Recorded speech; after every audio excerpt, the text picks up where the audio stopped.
Isang senador na kasabwat di umano ni Saldico tukoy na.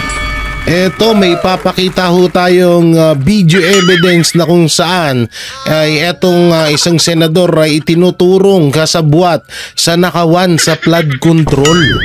Ay grabe ito At eto no, yung video or yung talakayan at binakbakan ng magkatandem na Soto at Lacson etong pamilyang Diskaya. Dahil nga ho dito sa pagkadawit ho nila sa issue ng flood control. Aba, matindi ito Oo, matindi itong mga pag-uusapan natin. Sino kaya senador to? Wait lang, sino ba yung mga na-involve ba nung nakaraan ng mga senador? Pero medyo bakit parang bali-balita at parang nakikita rin naman din natin na parang dinadivert sa mga senador ang issue ng flood control. Bakit kaya? Parang natatay lang no? So yung mga banateros, no, grabe talaga. Palapit na ng palapit ang second hearing sa Blue Ribbon Committee ay painit din ang painit ang mga tagpo na kaganapan dito sa flood control issue. At hanggang ngayon ay hindi pa rin nagsasalita etong dalawang pangalan na malaking pangalan na di umano'y malaking unang-una malaking nakuhang kontrata dito sa flood control etong Diskaya, etong mag-asawang Diskaya at syempre si Saldico. Na marami nang lumabas na balita na etong si Saldico kasi nagpaktay na. Kesyo nagtangka ng katay. At yung iba, sabi naman, nasa ibang bansa na nga daw. Hindi daw haharap si Saldico dahil hindi daw siya pinapayagan ng kanyang busing. Sino kaya yun? Pagkakalam mo kasi wala namang busing yan si Saldico kasi big time yan Oo, mayaman na tao yan kaya parang parang malabong magkaroon ng bossing. Oo, parang malabong magkaroon naman ng bossing si Congressman Saldico. So dito muna tayo sa isang video na kung saan ay asa na yan. Etong isang video na kung saan ay napag-usapan nga etong yaman ng etong yaman saan na yan? Saan yung yaman na yan? Ito nawala ng hayop. Yudi Punggol, asan ka na? Yudi Punggol, ito napag-usapan ang yaman ng mga Diskaya. Oo. At may pasaring itong magtandem na to, Lacson at Soto, kay Saldico. So ito Soto and Lacson tinawag Soto at Lacson tinawag na bribe givers, tama may basa ko. Ang construction company ng mag-asawang Diskaya. Oy, shoutout kay Pinas News nakikontent tayo sa kanya. Shoutout sa'yo bro. Kung sino ka man na nandyan and we're upload sa salamat So ito po, panoorin natin. Same owner of the once blacklisted St. Gerard Construction. Now, they will deny this fact until they can. However, in one of the tax cases filed against them on 2022 before the Court of Tax Appeals, CTA case number 10472, to be exact, the same and one address lang ang ginagamit for St. Timothy, St. Matthew, St. Gerard, and Alpha and Omega Construction Corporations. Also, the majority stockholder of St. Timothy, who owns 85% of the company, named Miguel Hontura, was the marketing director of St. Gerard. The question, Mr. President, billions of government projects concentrated and monopolized by a few. Mr. President, paano nila itong nailulusot? Who monitors this kind of circumvention? We have an agency, Mr. President. It is called the Philippine Contractors Accreditation Board, or PICAB, which is the implementing board of the CIAP, a construction industry Authority of the Philippines. Incidentally, this authority is under the DTI, no? Pero it's and I think in the second hearing of the Blue Ribbon Committee, because I believe, as we have monitored, na during the first hearing, guest po ninyo yung resource person nyo yung pickup. And there's some issues that they could not explain during the hearing, and I think we can take this up again with them. Your observation in relation to St. Timothy and Alpha and Omega. Incidentally, Mr. President, Alpha Omega was mentioned by the Pride of Congress, who incidentally is the produced seed of our distinguished colleague, Senator Loren Legarda. Sabi ko nga, move over, Senator Legarda, there's a new kid on the block. And to her credit, she produced a seed named Leandro Legarda Leviste. Congressman Leviste offered him to be a state witness, and I think the Department of Justice can pursue this, if only to identify and to catch the bigger fish. Kasi lumalabas ngayon, as I mentioned in my privilege speech, naging bagmen na lang, naging legmen yung mga district engineers, no? Sila na lang yung tagatakbo ng mga contractors, and who knows, maybe even the funders who are the sponsors or proponents of insertions. Ito dapat yung ginagawa ni Marcos. Ito dapat, kung ano yung sinasabi ni Senator Ping Lacson, yun dapat ang ginagawa dito ni Marcos. Hindi yung puntahan ng punta sa mga distrito, nung gagawin mo dun. Kasi kukwento mo kung paano nasira. Kukwento mo na may ganito ganyan, kilala mo. Hanggang ngayon, buti pa itong mga senador na to. Buti pa si Mayor Magalong kahit pa paano gumagalaw. Pero yung presidente nga. Yan kung ano yung sinasabi dito, napadigay pa, excuse me. Kung ano yung sinasabi ni Senator Ping Lacson, ganyan dapat yung ginagagawin or dapat gawin ni Pangulong Bongbong Marcos, kaso wala In the GAA. Well, thank you for that, Mr. President. May I know how the Philippine Contractors Board is formed? Ano ba ito? Paano nabubuo itong board na to? Who appoints the members? Who elect the members? Let me look into that, Mr. President. But I think that's a good question to be raised in the second hearing of the Blue Ribbon Committee, led by our distinguished colleague, Senator Marcoleta. No? I-take note natin, Mr. President, so we can Yes. ask this question. That's good. Thank you very much. Now, speaking of government officials, to determine the involvement of government officials or intertwined ownership with those who have been blacklisted or those who have tax evasion cases, do you think we should also try to dig deeper during the evaluation of project contractors, such as going into the layers of their ownership? Hindi po ba dapat ganun ang gawin? Certainly, Mr. President, we should look into that. Yung interlocking directorship ang tawag doon, na kung saan nile-layer, pero pag tiningnan mo yung corporation documents ng several corporations, nag-i-interlock yung mga director, sila rin. No? And of course, nile-layer para hindi ma-identify. And this is a practice being committed by, mga unscrupulous corporations that deal with the government, particularly mga flood control projects. Yeah, Mr. President, your guess is as good as mine also. Hindi ko nga alam kung paano nabubuo itong Philippine Contractors Accreditation Board.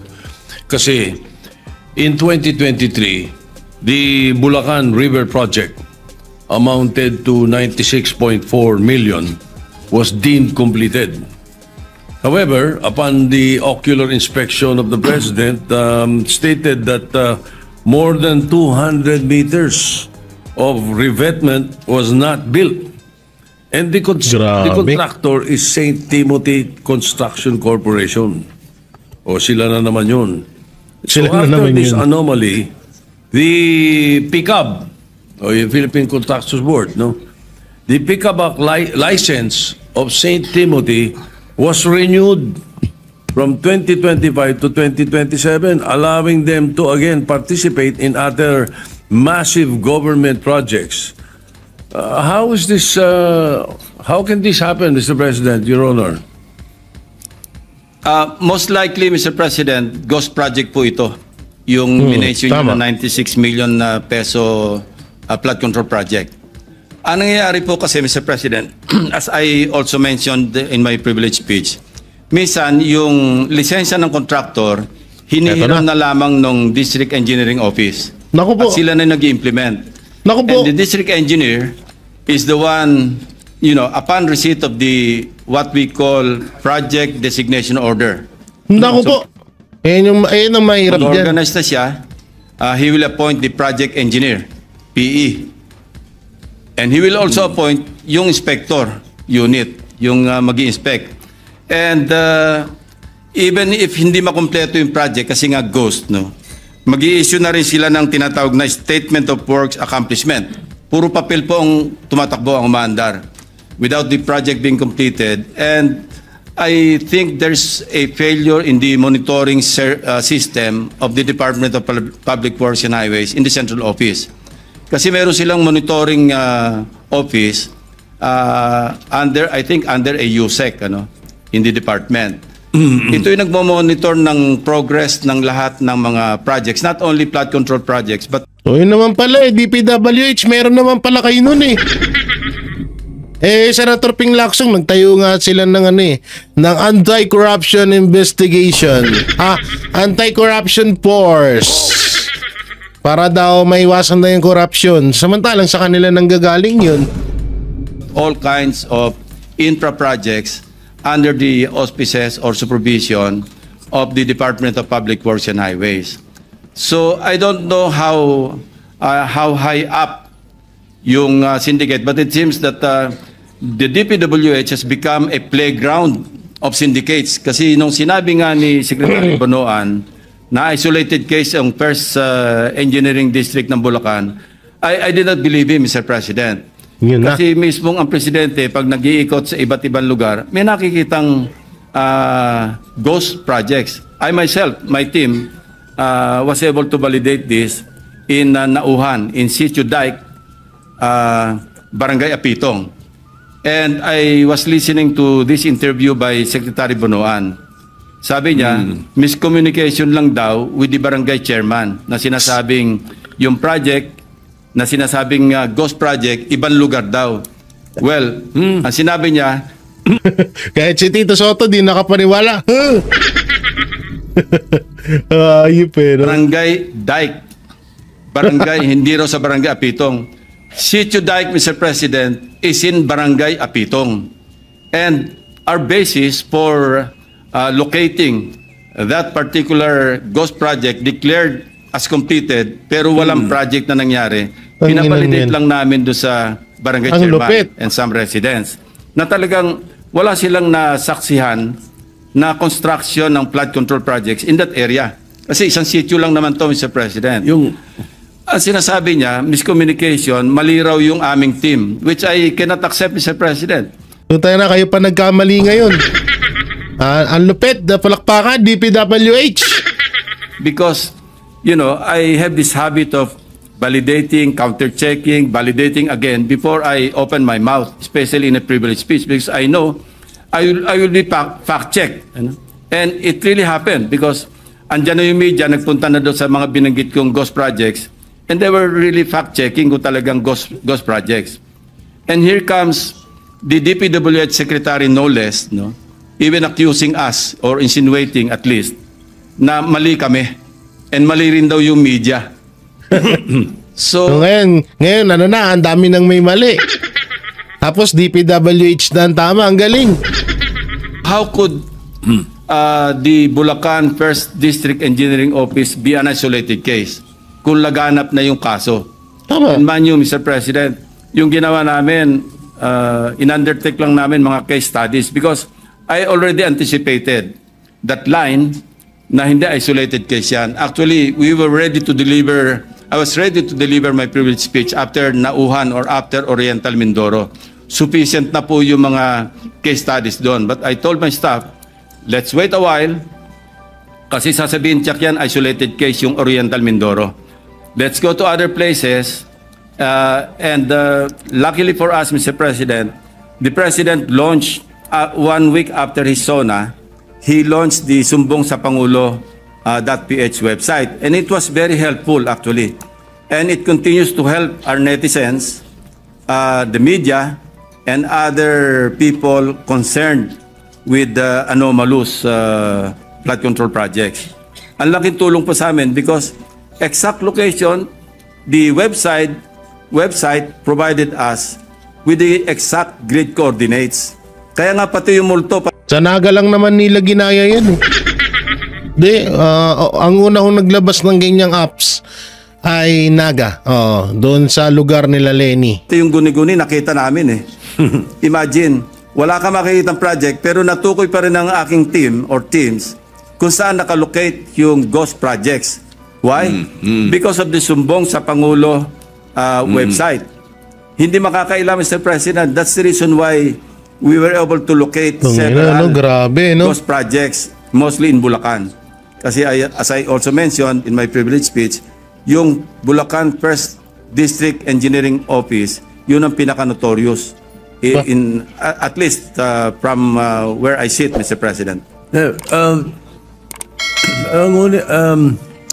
Ginoong Pangulo, Mr. President, ngunit kung completed na yung project, pag sinabing deemed completed, nabayaran na to. Babayaran, Mr. President. Babayaran o nabayaran na? Nabayaran. And there are several signatories like for a project simpleng pera, ang bilis ng pera sa kanila.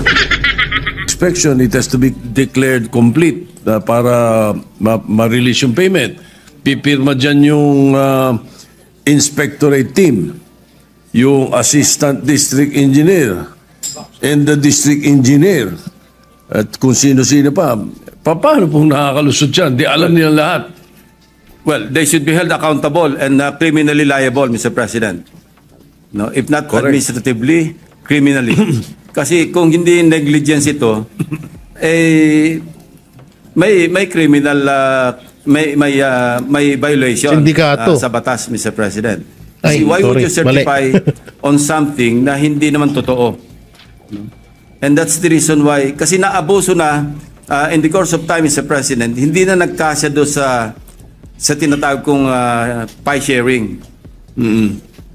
Nagtipid pa, nagmenos pa, ginos project na, minaximize na. Lupit. Kaya nga sabi ko, hindi na flood control ang hinahanap ng Pilipino, grid control. Kasi nasobra na yung grid na sinagasaan ng lahat. Wala Grabe. na. Hubris. Yung tawag natin doon, Mr. President, hubris.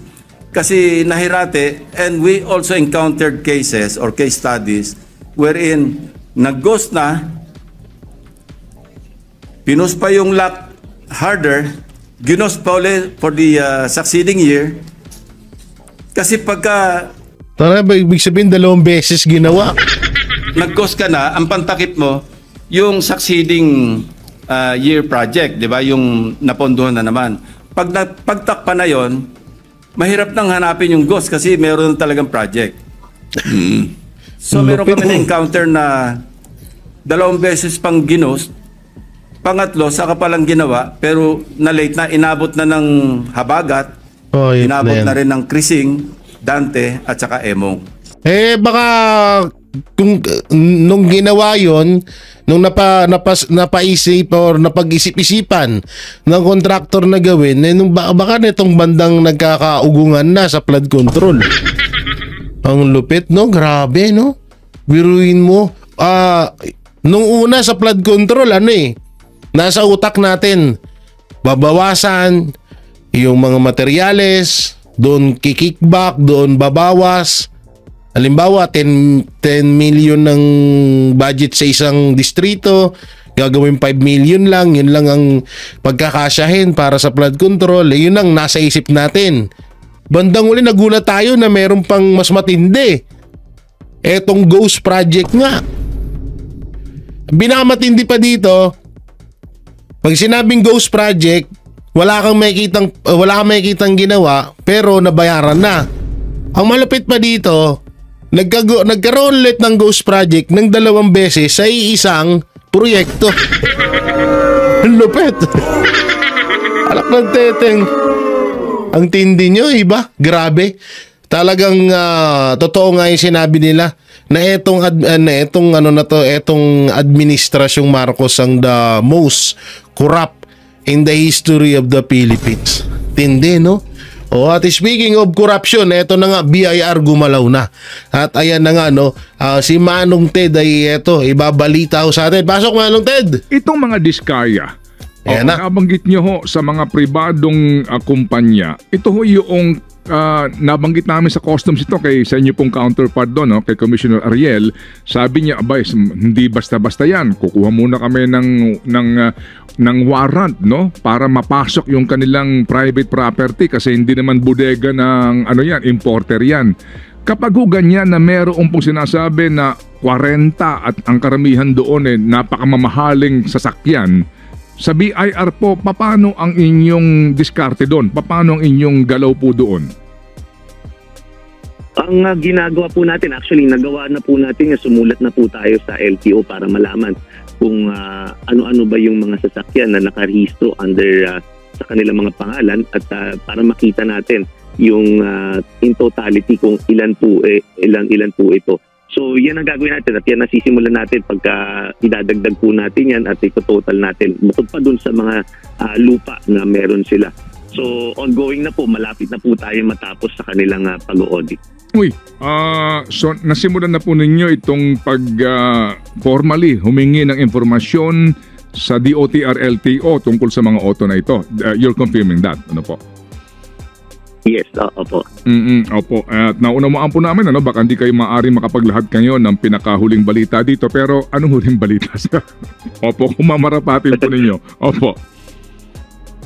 Yun nga, medyo kino-compute na lang natin yan at tinitingnan natin kung anong pwedeng maging kahinatnan nito. Pero binibilisan po natin yan na in the next few days or weeks malapit na po tayong may action na po tayong pwedeng gawin. Opo, kapag ba ganyan, Commissioner, meron bang preemptive action ang government agencies to prevent the supposed owner of these vehicles to dispose the property or to hide it? Alam niyo yun, yung mainit ngayon, sobra, so dispose na natin to o itago natin to? Kung may patunay kasi wala po talagang ganyan unless mapatunayan na talagang tinatago na nila yung assets, pero until makakita tayo ng indication na nagtatago sila ng assets or sila mismo nagtatago ay wala po tayong preemptive na pwedeng magawa. Opo. Hindi ka pwedeng kumbaga makapag-file sa hukuman ng anumang pong ang tawag garnishment kasi wala pa ho namang kaso talaga practically na isasampa sa pamilya kumbaga. Opo, it's either una-una final, meron na tayong assessment na naging final kaya meron na tayong authority mag-garnish o maghabol ng mga ari-arian, or again yun nga, may indication at may nakita tayong action na agad nila na indicating na nagtatago na sila or nagdi-dispose ng... Naku po, nagtatago na. Yan ang sinasabi ko. Yan ang mahirap dyan, no? Kasi pinabuelo eh. Di alam niyo sa totoo lang yung pagsabi ni Marcos na yung sa zona niya. Tignan nyo, ang bagal ng proseso ng investigasyon dito sa flood control. Hindi po kasama yung sa Senate hindi po ako nababagalan doon sa proseso. Nababagalan ako sa proseso ni Marcos kasi siya ang nagsimula nito eh. Hindi nyo napansin na parang pinabuelo niya yung mga congressman na dinaan niya sa word na parang galit siya. Parang galit siya sa nangyayari sa flood control, pero sa totoo lang para sa akin parang winarningan niya yung mga congressman na, hoy, magsikilos na kayo, itago nyo na yung mga dapat nyo itago dahil mag-iimbestiga tayo sa flood control kunwari lang. Ganon, yun yung isa sa mga nakikita ko dyan. assets. So kapag pero kung wala pa tayong pruwebang ganun, ay wala po tayong magagawa as of now. Ano ang danger po sa sino man pong individual na kumbaga tutulong sa disposal o kaya bibili ng sasakyan o property po na gustong i-dispose kasi nga nagkakaroon na ng audit sa kanila? Ano po ang meron bang danger doon sa sino man pong bibili nun? O maaari sabihin na in good faith namin nabili yan Yun lang yun na nga pwede nilang i-claim. Pero kung mapatunayan din, baka pwede natin na masama na kasi pwede natin maituring din na tax evasion at ito dahil nga dinidispose yung assets nila, di ba? So kung mapatunayan yan na nagkasabatan po, baka may potential liability. Pag-usapang diskaya, obvious po kasi may ano sila may video sila na kung saan sinabi nila na simula nung naging DPWH sila kaya sila yumaman. So yun, sila mismo yung nagsabi doon. Sila mismo yung nagbulgar sa sarili nila. O kagaya nga nito, si Vice President Sara Duterte, may panayam patungkol sa lifestyle check. So panoorin natin. Sumasang-ayon si Vice President Sara Duterte sa mungkahing isailalim sa lifestyle check ni Pangulong Marcos Jr. ang lahat ng opisyal ng pamahalaan. Ito'y may kaugnayan pa rin sa mga naglutangang katiwalian sa mga flood control project sa Pilipinas. Pero ang hirit naman po ng pangalawang Pangulo, dapat magsagawa rin ng malalimang lifestyle check sa lahat ng appointed officials para mailigtad ang kanilang mga dummy. Maganda yun maganda yun lahat dapat parang air follicle test lang. Kaso kung pili lang yan, patay tayo yan. Git naman ng isang mambabatas na dapat pangunahan muna ni Pangulong Marcos Jr. Yan ang maganda dyan. Bago ito'y patupad sa lahat ng opisyal ng gobyerno. Yan ang maganda. Live report ni Mean Corvera. Mean, alam na ba kung sino ang magsasagawa nito? Anong mga ahensya ng pamahalaan?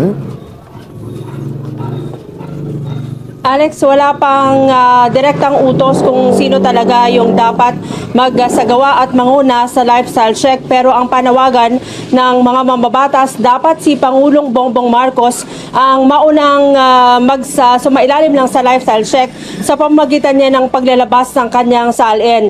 Sa pamamagitan daw niyan, mapapatunayan na seryoso ang kanyang administrasyon para sugpuin ang mga aligasyon ng katiwalian sa pamahalaan. Sinong congressman to? Si Pangulong Bongbong Marcos daw ang dapat manguna sa iniutos nitong lifestyle check sa mga opisyal ng gobyerno, partikular na sa Department of Public Works and Highways. Ayon kay Senador Risa Hontiveros, kailangan maging halimbawa ang Pangulo para ipakitang wala itong itinatago ngayong kinukwestiyon ang mga opisyal ng gobyerno dahil sa katiwalian sa mga flood control projects.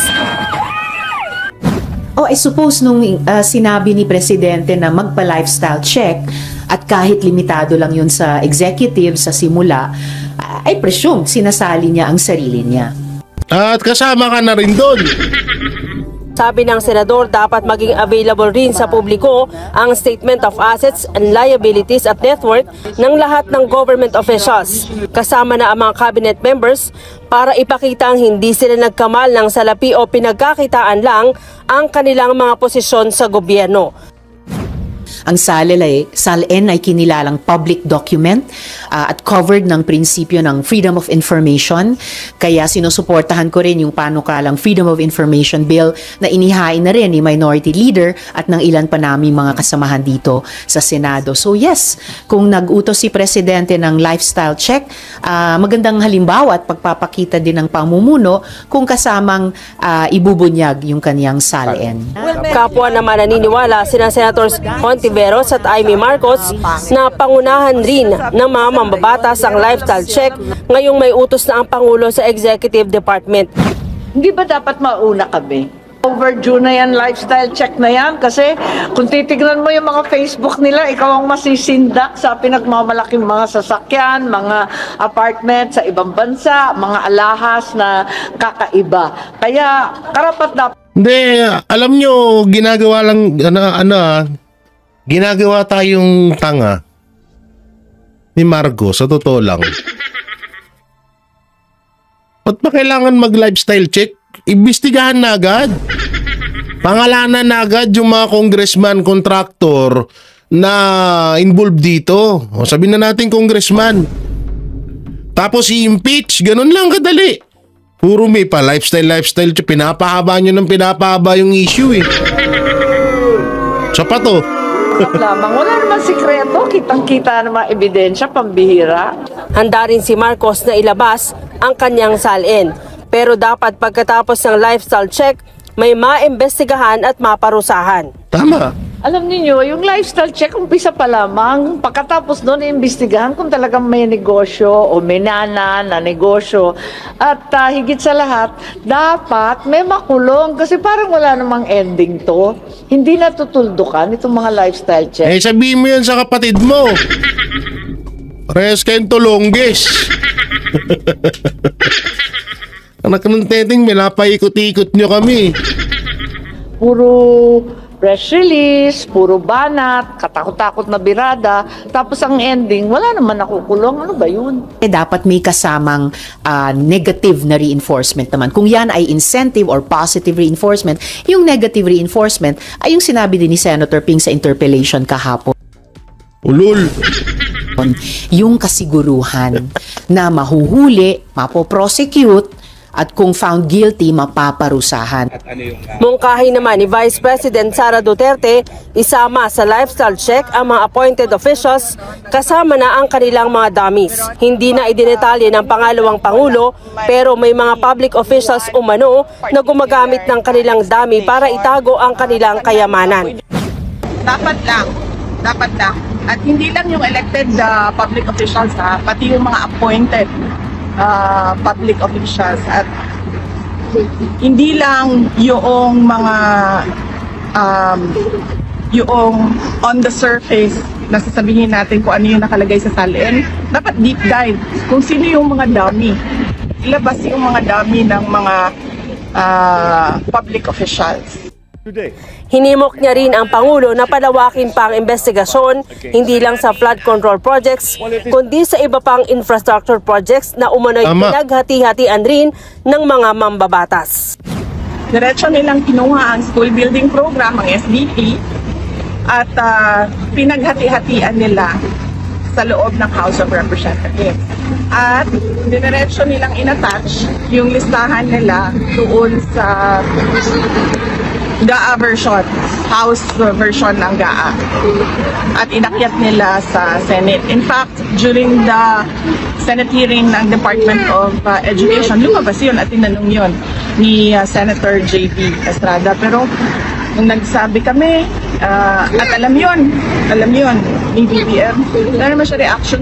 So, kaduda-duda kung bakit bigla ngayon meron tayong investigasyon sa flood control projects. Kung seryoso talaga sila, and si BBM alam niya yan kasi governor siya dati, mayor ako dati, alam natin lahat kung ano yung anomalya, ano yung korupsyon sa budget ng gobyerno, sa projects ng gobyerno. Yun, no? So, kaya nga yung sinabi ko na panibagong budget 2026, yung 6 trillion para sa edukasyon, para sa mga school, no? Delikado rin yun. Yung mga project na gagawing mga school, mga eskwelahan, dyan din sila kikickback. Mas delikado yun. Kasi kapag yun ang gumuho, may mga batang madadamay, may mga batang mamamatay. Yung flood control kahit papano, medyo safe, medyo safe pa yung tao. Diba? Gumuguho, pero walang masasabi natin na bibihirang may maaksidente. Oo. So yun nga lang, ang problema dyan, perwisyo, baha. Pero yung sa school, sa 2026 national budget, delikado yun. Sa oras na nahawakan ng mga korap na kontraktor yan, putang na sinasabi ko sa inyo, delikado sa mga kabataan yan. Sabi ko nga sa inyo, ako nakapagtrabaho ko dati sa isang kumpanya. Sikat na kumpanya noon. No? Natin na kapag tumalikod na, pag umalis na yung kontraktor, hinuhugot na yung mga bakal. Hinuhugot na yung mga bakal, dinadagdagan na ng mga buhangin at graba yung halo sa isang simento lamang. Halimbawa, ang talagang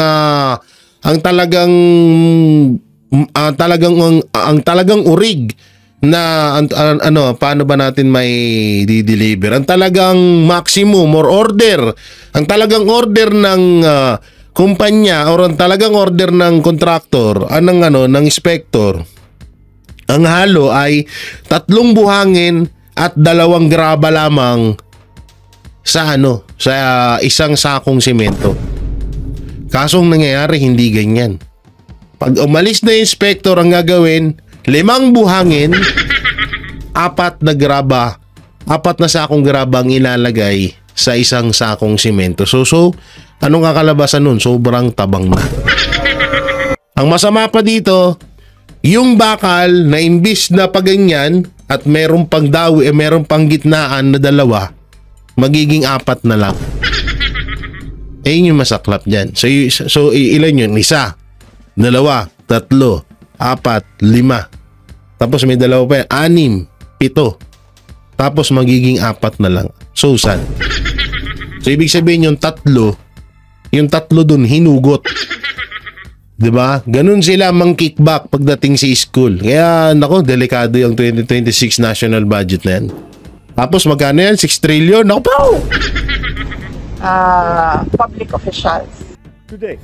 Hinimok niya rin ang Pangulo na palawakin pa ang investigasyon hindi lang sa flood control projects kundi sa iba pang infrastructure projects na umano'y pinaghati-hatian rin ng mga mambabatas. Diretso nilang kinuha ang school building program, ang SBP, at pinaghati-hatian nila sa loob ng House of Representatives. At diretso nilang inattach yung listahan nila doon sa GAA version, House version ng GAA. At inakyat nila sa Senate. In fact, during the Senate hearing ng Department of Education, lumabas yun at tinanong yun ni Senator J.B. Estrada. Pero nung nagsabi kami, at alam yun ni BBM, wala naman siya reaction eh. So, kaduda-duda kung bakit bigla ngayon meron tayong investigasyon sa flood control projects. Kung seryoso talaga sila, and si BBM alam niya yan, kasi governor siya dati, mayor ako dati, alam natin lahat kung ano yung anomalya, ano yung korupsyon sa budget ng gobyerno, sa projects ng gobyerno. Alex, sa Lunes, itutuloy naman ng Senate Blue Ribbon Committee ang investigasyon tungkol doon sa mga flood control projects. Sabi ng mga senador kasama sa ipapatawag yung 2 district engineers ng DPWH sa Bulacan kung saan kasama sa itatanong sa kanila kung saan nila nakuha yung mga pinambili ng kanilang mamahaling relo, mga damit at mga alahas, Alex. Ayun, kung maari, sama na nila si District Engineer Calalo sa hearing kung si DPWH din. Ang question ngayon, sino nga ba ang magbabantay? Pero sa mga empleyado ng si Marcos magbabantay tsaka si Bunuan. Kahit din po kami, yan ang tinatanong namin eh. Sino ba ang pwedeng magbantay para mawala ang korupsyon? Si Bunuan ba? Si Marcos ba? O mas maganda siguro kung si Saldico pa rin. So yun, grabe talaga yun, Sumang-ayon si Vice President Sara Duterte doon sa lifestyle check ni Marcos Jr. na hamon sa mga kandidatong involved dito sa flood control issue. So eto na nga. Ang hinihintay nyo na tinutukoy na senador na involved daw or kasabwat ni Saldico sa nakawan sa flood control issue.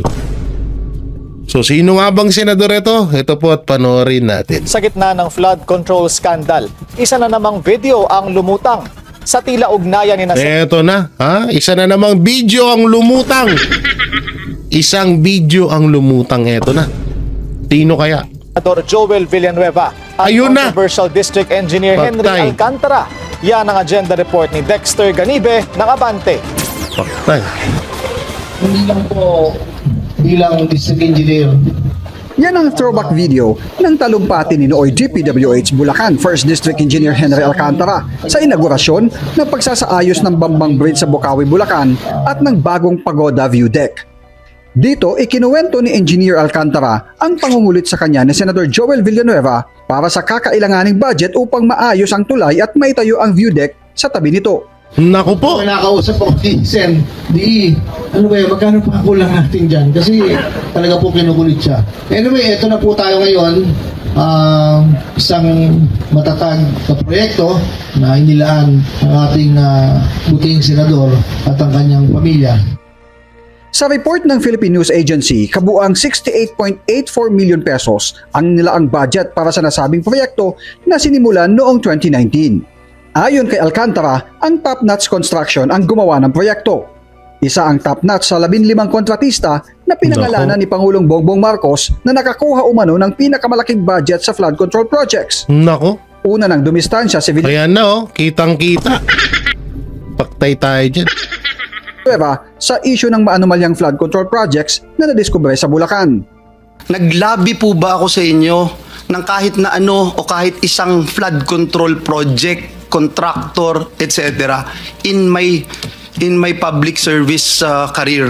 Meron po ba na nilapit? Meron po ba na nagsabi ako sa inyo, ito dapat ang gawin at ako'y eksperto? Pwede nyo po bang sabihin lang, just for the record?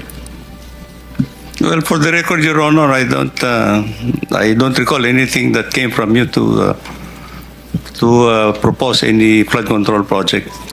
Sabi ni Senator JV, hihilingin niya sa Senate Blue Ribbon Committee na masabpina para sa susunod na pagdinig ang mga naging opisyal ng Bulacan First District Office ng DPWH. Itong dapat imbestigahan itong mga particular districts, mukhang masyado na sila naging sakit. I receive information na papasok sila 10 a.m., 2 p.m., alisa na at magkakasino na sabay-sabay. Yun na. Diba? So, with casino pa pala.